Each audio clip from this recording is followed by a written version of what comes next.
11-year-old boy left all worldly comforts and traveled for nearly 7 years, 8,000 miles across the length and breadth of India. क्या कहना है कि मृत्यु आपके मठ में प्रवेश नहीं कर सकती? क्या आपकी दीवारें या किवाड़ मृत्यु को रोक सकते हैं? मृत्यु को तो कोई नहीं रोक सकता मेरे बच्चे। यदि मृत्यु को कोई नहीं रोक सकता, तो उसे डरने का कारण क्या? जीवन से मोह ही भय का कारण है। जहाँ मोह नहीं, वहाँ भय नहीं।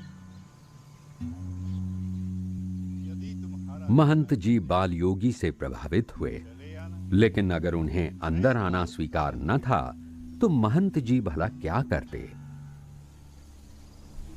बालक की मौत निश्चित थी।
भय नहीं, सिर्फ प्रेम ही नीलकंठ का एकमात्र प्रतिभाव था।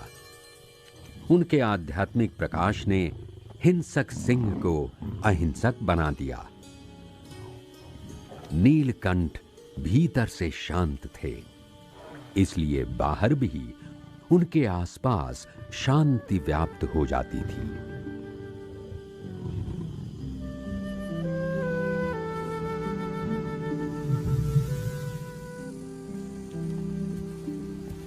सुबह होते ही शेर जंगल लौट चला और शांति गांव में लौट आई। ग्रामवासियों ने नीलकंठ को श्रीपुर में ही रहने के लिए प्रार्थना की। नीलकंठ ने समझाया कि रोजाना जिंदगी के छोटे मोटे डर हों या मौत का डर, उससे मुक्त होने के लिए आत्मशक्ति की जरूरत है।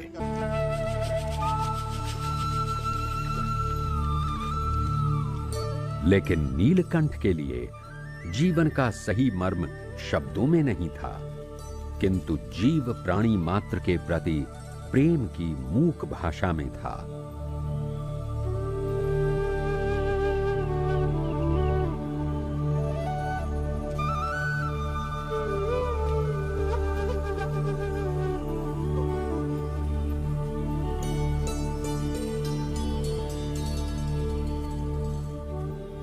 नवंबर 1792 में नीलकंठ हिमालय में बद्रीनाथ पहुंचे।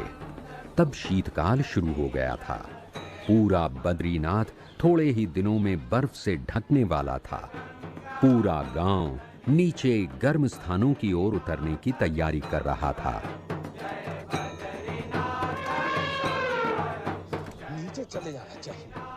मंदिर के पुजारी ने बाल योगी नीलकंठ को अपने साथ चलने की विनती की, लेकिन नीलकंठ का लक्ष्य हिमालय में योग साधना और ध्यान करना था। पुजारी ने उन्हें चेतावनी देते हुए कहा कि पृथ्वी पर कोई भी स्थान मानव जीवन के लिए इतना कठिन नहीं जितना दिसंबर में हिमालय। बाल योगी के जीवन के लिए चिंतित महंत ने पूछा कि इतनी कठिन यात्रा वे किस लिए कर रहे हैं? मेरी यात्रा कल्याण के लिए है।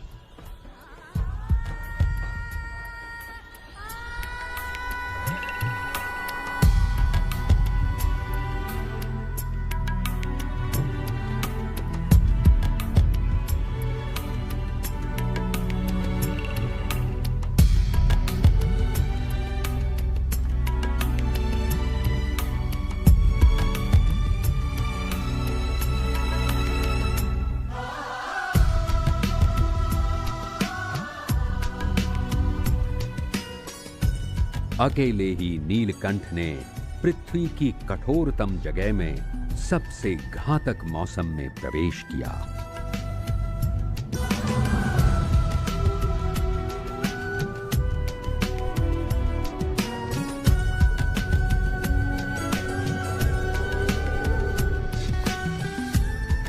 उनके सामने हिमालय के दुनिया के सबसे ऊंचे 30 में से 29 पर्वत शिखर थे, जिसमें महान एवरेस्ट भी था, 29,000 फीट से भी ज्यादा ऊंचा।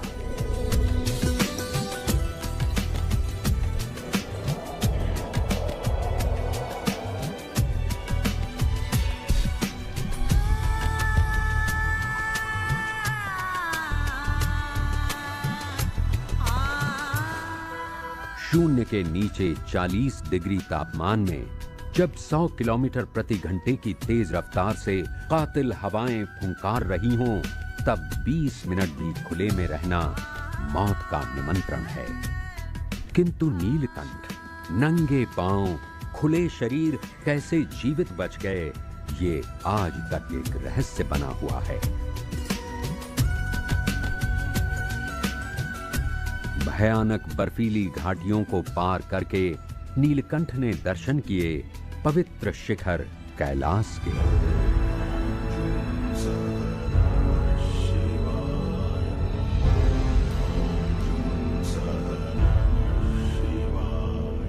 वे मानसरोवर के किनारे पहुंचे। ये पृथ्वी की सबसे ऊंची झीलों में से एक है और भारत की 4 महान नदियों का स्रोत।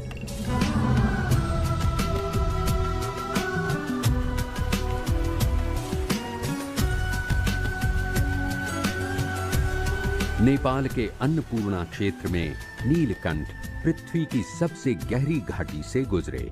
22,000 फीट से ज्यादा गहरी ये घाटी काली गंडकी नदी ने तराशी है।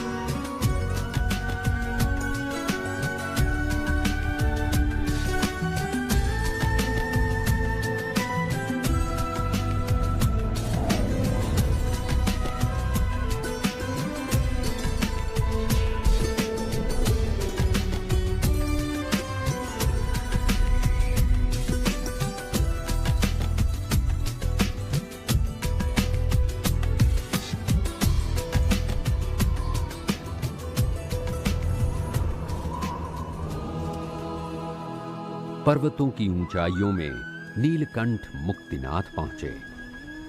यहां भगवान विष्णु का एक अति प्राचीन मंदिर है। इसके चारों ओर भगवान के 108 नाम के प्रतीक स्वरूप 108 पवित्र जल धाराएं बह रही हैं।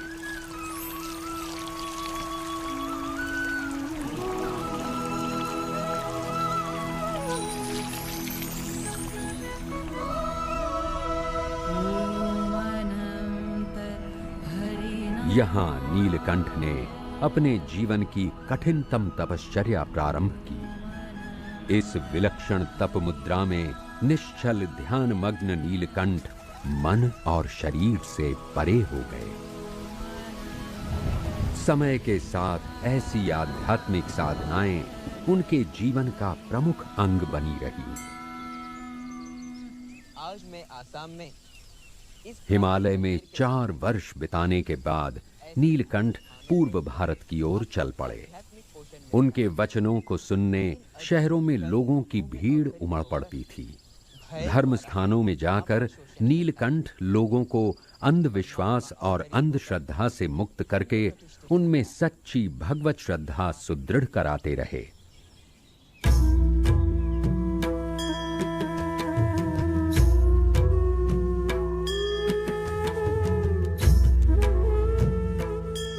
दुनिया के किसी भी देश में इतने मंदिर, इतने स्मारक और महल नहीं जितने भारत में हैं।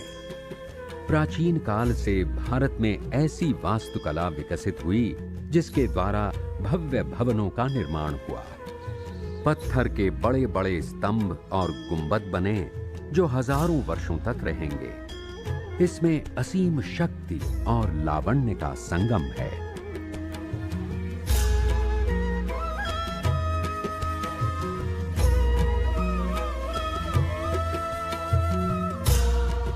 मनोरम कलाकृतियां जिनकी रचना प्राचीन भारत की मूर्तिकला ग्रंथों के अनुसार हुई है, जिन्हें युगों से अनगिनत शिल्पकारों ने हाथों से तराशा है।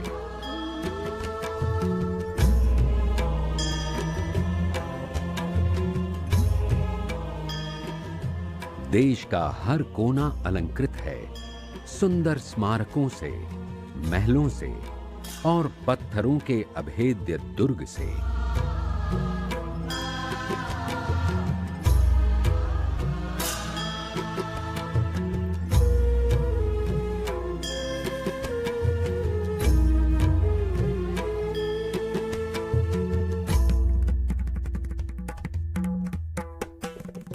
यहां कई श्रद्धा स्थान हैं।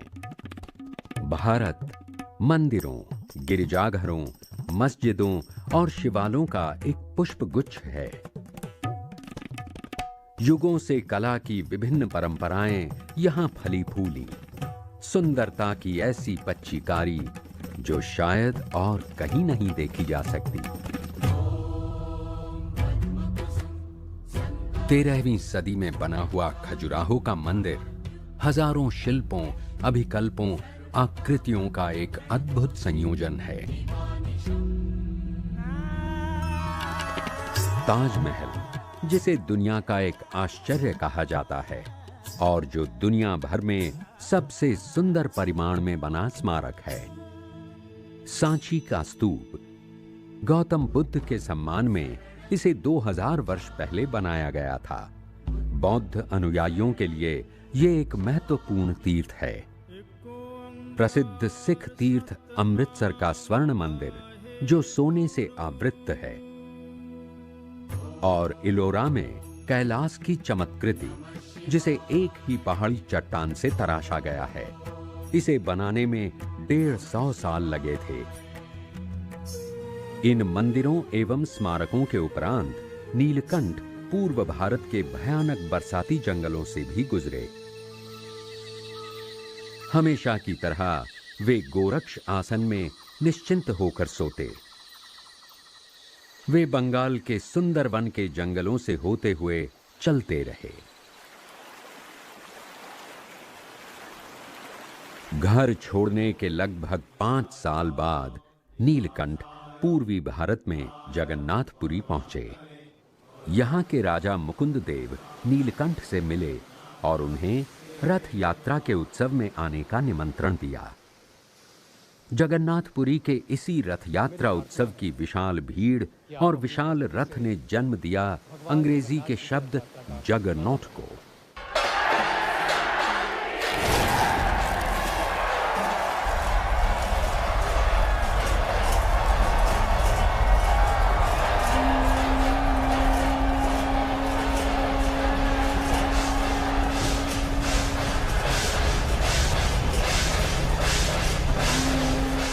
पच्चीस 2500 वर्ष पुराने इस उत्सव का दर्शन करने भारत के कोने कोने से कोई 10 लाख यात्री आते हैं।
भारत में उत्सव आध्यात्मिक आनंद की अभिव्यक्ति है, जो कभी संस्कृत मंत्रोच्चार से व्यक्त की जाती है।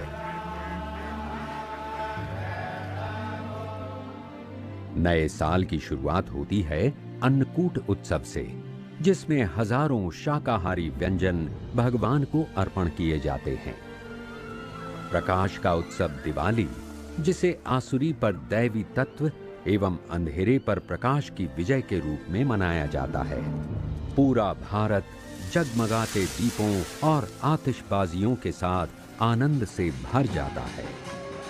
और ये रंगों का त्योहार होली, चरम आनंद और हर्षोल्लास का अवसर।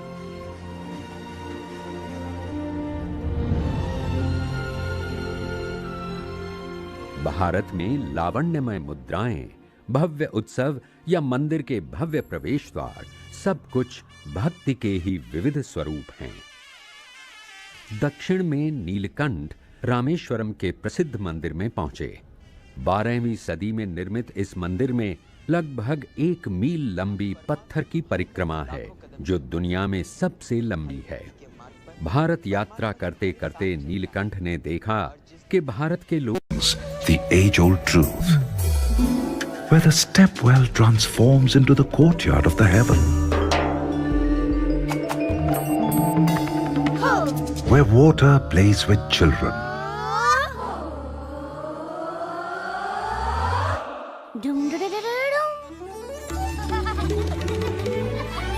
and they create a flower.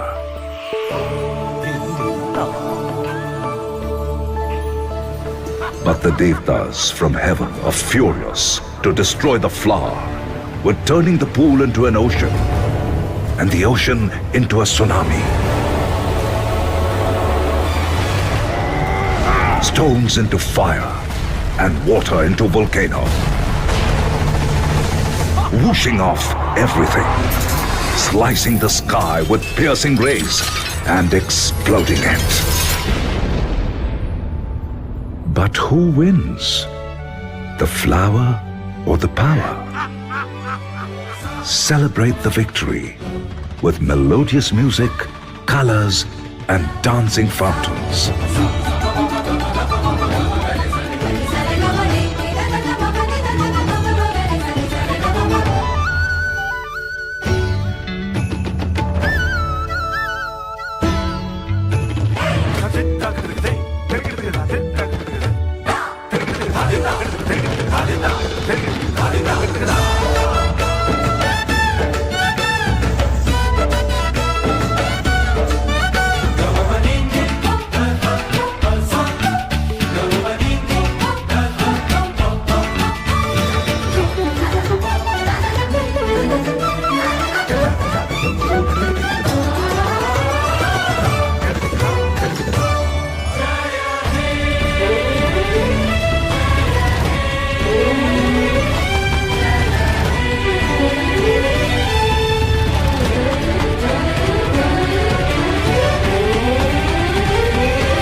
आकर्षण गार्डन ऑफ इंडिया है। मुख्य रूप से यह मंदिर के क्षेत्र में बना हरा लॉन है। इस गार्डन में बहुत सी कांसे की मूर्तियां बनी हुई हैं, जो देश के कुछ महापुरुषों को श्रद्धांजलि देते हुए नजर आते हैं, जैसे सैनिक, बाल हीरो और महान महिलाएं और महापुरुष देशभक्त। अक्षरधाम मंदिर की मुख्य इमारत एक सरोवर से घिरी हुई है, जिसे नारायण सरोवर कहा जाता है, जिसमें देश की तकरीबन 151 विशाल सरोवर और नदियों का पानी भरा हुआ है। सरोवर के पास ही में 108 गौमुख भी बने हुए हैं। माना जाता है कि यह 108 गौमुख 108 हिंदू भगवान का प्रतिनिधित्व करते हैं। इस सुंदर और मनमोहक मंदिर में आकर्षित करने वाला एक म्यूजिकल फाउंटेन शो भी होता है। यह शो हर शाम 15 मिनट तक होता है। इस शो में जीवन चक्र भी दिखाया जाता है, जो इंसान के जन्म से शुरू होता है और मृत्यु पर खत्म होता है। इसे दिखाते समय ही म्यूजिकल फाउंटेन का उपयोग किया जाता है। अक्षरधाम मंदिर में एक और आकर्षित गार्डन है, जिसे कमल बाग भी कहा जाता है। इसका नाम इसके आकार पर आधार कर रखा गया है। यह गार्डन पवित्रता का स्वरूप है। कहा जाता है कि इतिहास के कई महापुरुष, दर्शनशास्त्री और वैज्ञानिक इस गार्डन में आए थे।